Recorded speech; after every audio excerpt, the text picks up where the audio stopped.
when I go into a home to serve these patients, I do baths, shampoos, linen changes.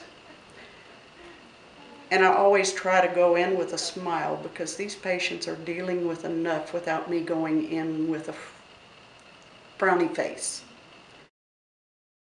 She comes in with a big smile, and the world just changes when Margaret comes in. Sometimes she'll have a red nose on and say, "Old nose is here," and she just, if we're kind of low, Margaret picks us up, and it's another world when she leaves.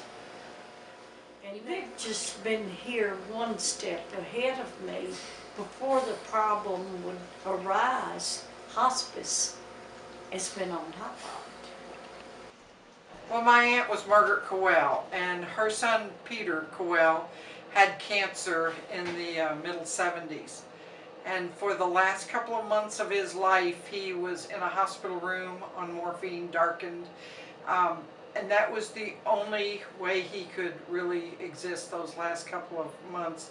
And the whole time he was in the hospital for his last part of his illness, Aunt Margaret would say, you know, there's got to be a better way to do this. And Pete died when he was 30, and Aunt Margaret began gathering volunteers for hospice and working on training for hospice volunteers.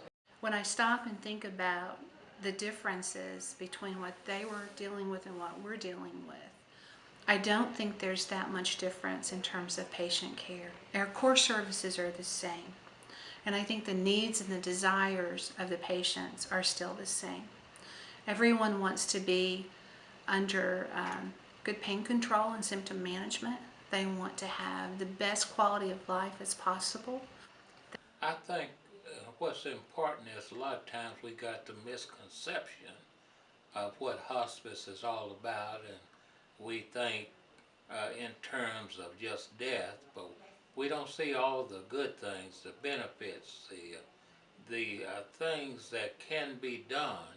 And it doesn't necessarily mean you're dying when hospice is called in, because there have been some that that look like turned the hands of the clock back for a while. What's impressed me is all of the good things hospice has to offer, how that they can come in, what they can do, how they can get social worker set up for you, how that if you need to go to the store, maybe one of the family members needs to get out for just a little while, how they can come in and maybe have someone to sit, or maybe if someone just needs their hair washed, that they would do that for them. I learned very quickly the tremendous impact that all the disciplines bring to the table.